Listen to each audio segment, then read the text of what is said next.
जब जीव को मनुष्य शरीर में जन्म लेना होता है तो प्रकृति में वर्षा के साथ आता है,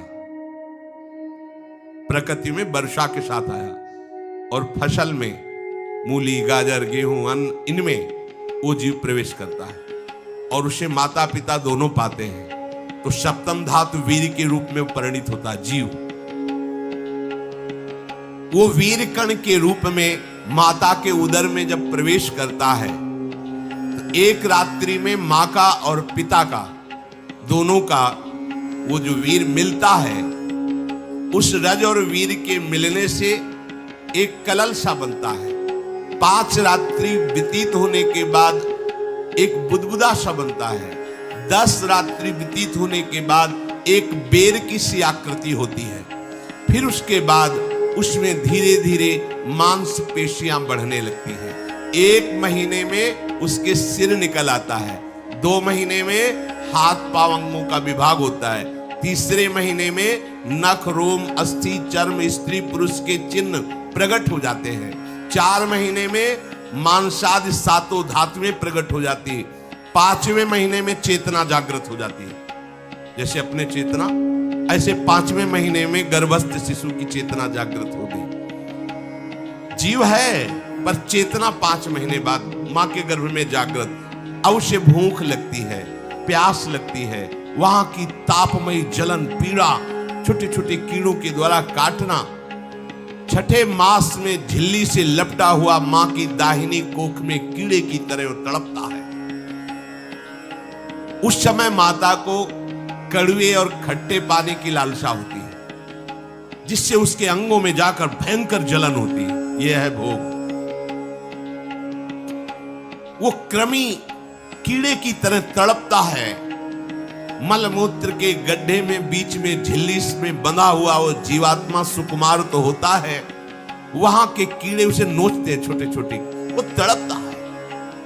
माता प्रसन्न होती कि जब बच्चा हिलता है, बोले है उसकी दुर्गति हो रही, वहां भयंकर कष्ट पा रहा है। ऐसा क्लेश होता है कि क्षण क्षण में बेहोश होता रहता है। माता के खाए हुए कड़वे, तीखे, गरम, नमकीन, रूखे, खट्टे, यही पदार्थ पाने की इच्छा होती है माता, क्योंकि उसको भोग भोगना है। उसके कोमल शरीर में भयानक पीड़ा होती है जब माता ऐसे पदार्थ खाती है। गर्भाशय की झिल्ली में लिपटा हुआ, आंतों और मलमूत्र से घिरा हुआ सिर, पेट की और पीठ और गर्दन एक कुंडलाकार, ऐसे कंकड़ जैसा, ऐसी आकृति गर्भस्थ शिशु की होती है। पिंजड़े में बंद पक्षी के समान पराधीन, ना तो वो हिलडुल सकता है ना बोल सकता है। बड़ा असमर्थ दुख को भोग रहा है, चेतना पूरी है। इसी समय भगवान द्रवित होकर उसे ज्ञान देते हैं, गर्भस्थ शिशु को, सबको। जे उसे ज्ञान होता है तो सैकड़ों जन्म के कुकर्मों से याद आते हैं, सैकड़ों जन्म के। ओहो, ये मेरे कर्म का ही फल, मैंने ऐसे कर्म किए इसलिए दुख भोग रहा हूं। बेचैन हो जाता है, कैसे निपट पाऊंगा, सैकड़ों जन्म के कर्म जमा है। अब महान अशांति उसके हृदय में, उस शरीर में भयंकर पीड़ा। कुंडलाकार शरीर है, हिल भी नहीं सकता है, बस कीड़े काटते, बड़ी तड़पन, बड़ी जलन, भूख प्यास की जलन। अब एक और भयानक जलन हुई, उसे स्मरण हो जाता है कई जन्मों के, सैकड़ों जन्मों के पाप कर्मों का। 7वां महीना आरंभ हुआ कि ज्ञान का उन्मेष हो गया। अब प्रसूति वायु उसे चला रही है, तड़पता है वो।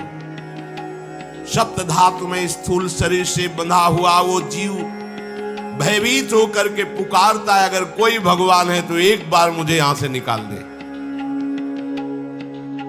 वो विनय करता है भगवान से, कोई अगर भगवान है जिसने मुझे इस बंधन में डाला है, एक बार निकाल दे, यहां से जाके केवल भजन करूंगा। जीव कहता, जंतुरुवाच तस्योपशन्नमवितुम जगदिच्छयात् नाना तनोर्भुवि चलच्चरणारविंदम सोहम ब्रजामि शरणम रकुतो भयम में एने दृशी गतिरदर्श सतोनुरूपा। हे प्रभु, मैं बड़ा अधम हूं। ये ज्ञान भगवान की तरफ से गर्भस्थ शिशु को होता है। देखो, स्वयं वो इतना कष्ट पा रहा है, फिर जब आप गर्भ हत्या करते हैं तो आपका पाप कितना बड़ा होगा, सोचो। सब माताओं से विनय है, संयम से रहो, सावधान रहो। ये हत्या ऐसी नहीं कि तुम्हारे दान पुण्य से क्षमा हो जाएगी। ये जो भ्रूण हत्या है, गर्भ हत्या है, बहुत बड़ा पाप है। आप लोग अज्ञान के कारण इसको ध्यान नहीं देते, इसे खिलवाड़ समझते हो। कितना ज्ञान है। बेटी ही मां है, बेटी ही बहन है, बेटी ही पत्नी बनती, बेटी ही किसी के जीवन को धारण करने वाली बनती है। और आपने गर्भ में देख लिया बेटी है, तुम स्वयं मां होकर उसका साथ दे रहे हो, उसका नष्ट करने के लिए। हमारी तो बात ही समझ में नहीं आती, क्या बुद्धि भ्रष्ट हो गई। अगर पुरुष का इतना महत्व है तो बेटियां ना हो तो तुम्हारी कौन सी गति होगी, सोचो जरा। जीना मुश्किल हो जाएगा तुम्हारा। तुम पुरुष किस काम के रह जाओगे। तुम्हारा अर्धांग काट दिया जाए तो तुम कैसे होगे। ये स्त्री स्वरूप अर्धांग है। जिस घर में मां बहन नहीं है, स्त्री स्वरूप नहीं, श्मशान जैसा वो होता है। ध्यान दीजिए, ये बहुत बड़ी गलती है जो अपनी बेटियों की हत्या करते हैं। ये वो पाप है जो अक्षम्य अपराध है। स्त्री हत्या करना शास्त्रों में बहुत बड़ा पाप कहा गया है। फिर वो तो बच्चा है, बिल्कुल नहीं। जिनसे हो गया है, श्रीमद् भागवत का सप्ताह मूल संस्कृत से सुनो और भगवान से प्रायश्चित प्रार्थना करो कि हे नाथ, भूल से गलती हो गई, दूसरा कोई उपाय नहीं। ध्यान से समझ लीजिए, तुम्हारे भ्रूण हत्या, गर्भ हत्या के पाप को नष्ट करने में एकमात्र श्रीमद् भागवत समर्थ है, दूसरा कोई नहीं। कोई दान पुण्य तीर्थ स्नान तुम्हें क्षमा नहीं कर पाएगा। यह ऐसा महापाप है।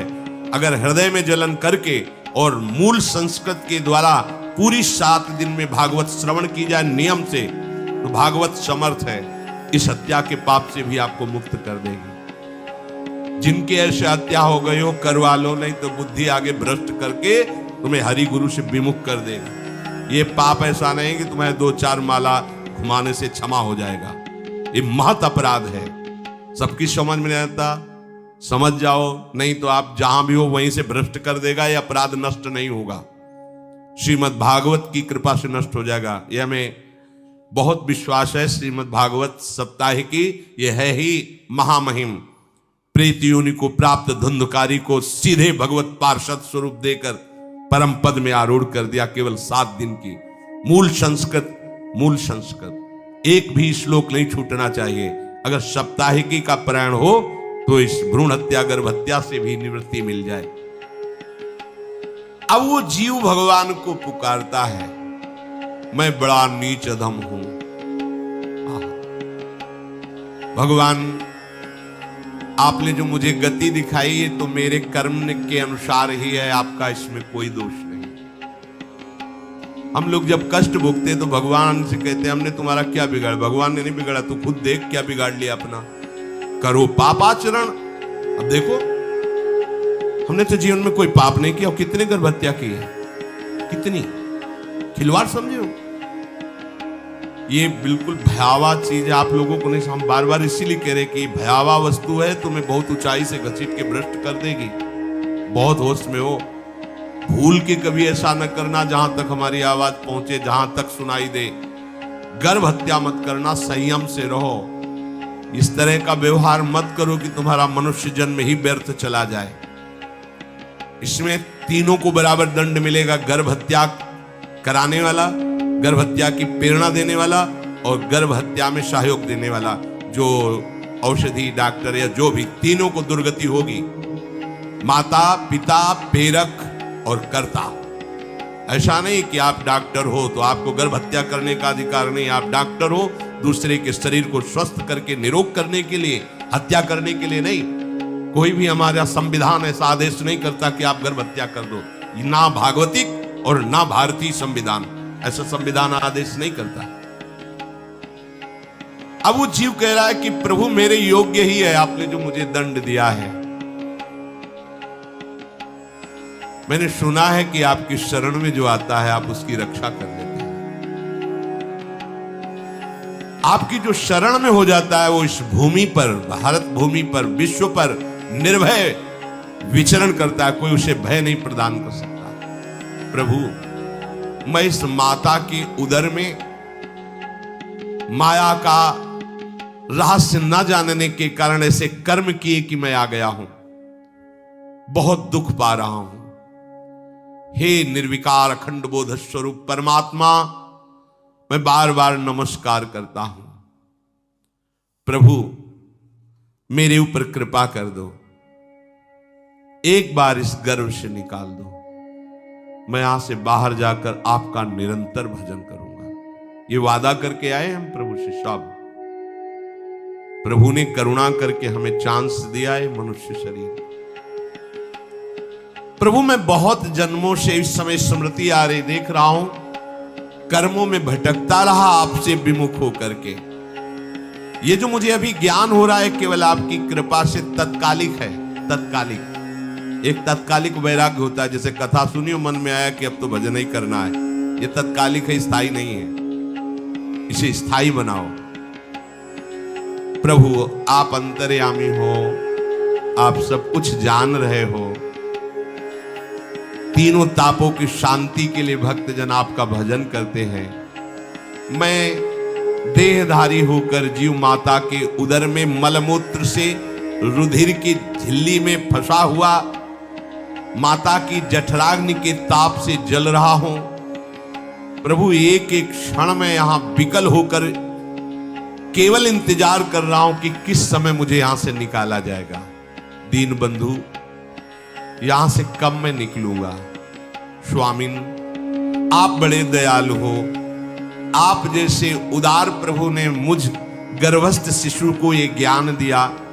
हे दीन बंधु आप अपनी कृपा से प्रसन्न हो जाइए। प्रभु एक बार निकाल दीजिए। मैं ऐसा भजन करूंगा कि दोबारा संसार के दुख में नहीं आऊंगा। कपिल भगवान कहते हैं हे माता, वो गर्भस्थ बालक शिशु भगवान से प्रार्थना करता है, भगवान का आदेश होता है, तत्काल प्रसव वायु धक्का मारती है। जे ही प्रसव वायु धक्का मारती तो उसको ऐसा भयंकर कष्ट होता है, जैसा पीछे लिखा है कि जैसे जिंदा किसी की चमड़ी उतारी जाए, ऐसा मां के गर्भ से निकलते समय उसे कष्ट होता है। वो अत्यंत कष्ट से व्याकुल होता है। उसी समय उसका वो ज्ञान नष्ट हो जाता है जो भगवान ने दिया था। उस समय उसकी श्वास की गति रुक जाती, जैसे किसी का गला दबा दिया जाए तो कैसा लगेगा। ऐसे ही पूरी की पूरी भागवती की स्मृति नष्ट हो गई।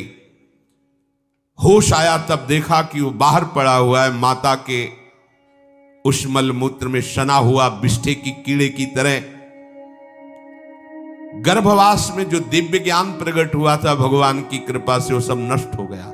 भूमि परत भा ढाबर पानी, तिम जीवे माया लपटानी। चेतन आई तो रोने लगा। वो ज्ञान कहां गया, वो ज्ञानदाता कहां गया। वो कहता कहां कहां, बोले थाली बजाओ बच्चा हुआ है। और वो तो रो रहा है कि कहां, वो ज्ञान कहां गया जिसके बल से मैं कह रहा था कि बाहर निकाल दो, मैं आपका भजन करूंगा। सब खत्म ज्ञान। जो लोग उसका अभिप्राय नहीं समझते वो उत्सव मनाते हैं। बालक हुआ है, वो रो रहा है, वो कहां गया ज्ञान, कहां कहां कहां। छोटा बालक यही रोक कहता कहां। अभी जो ज्ञान उत्पन्न हुआ था, जो अभी भगवान का बोध हुआ था, वो कहां गया, कहां गया। घर परिवार के लोग उसका पालन पोषण करते रहते हैं, उसमें कोई निषेध करने की शक्ति नहीं हो रही। मच्छर काट रहा है, दुख हो रहा, हटा नहीं सकता बालक। उस जीव को शिशु अवस्था में जब कपड़ों पे लिपेट कर इसे लिटाया जाता है तो इतना कोमल त्वचा होती कि कपड़े भी उसको, जैसे खुजलाहट है, पीड़ा है या जलन है, बिल्कुल कोमल त्वचा होती, कुछ नहीं कर सकता पर रो सकता है। ना खुजलाने की, ना करवट बदलने की, ना उठने की कोई सामर्थ्य नहीं। बड़ा कष्ट पाता है बाल्यावस्था में, क्योंकि त्वचा बड़ी कोमल होती, डांस मच्छर आदि जीव उसको काटते हैं। गर्भावस्था का कोई ज्ञान नहीं रहा, सिर्फ रोना ही रोना रह रहा। इस प्रकार उसकी बाल्यावस्था कटी।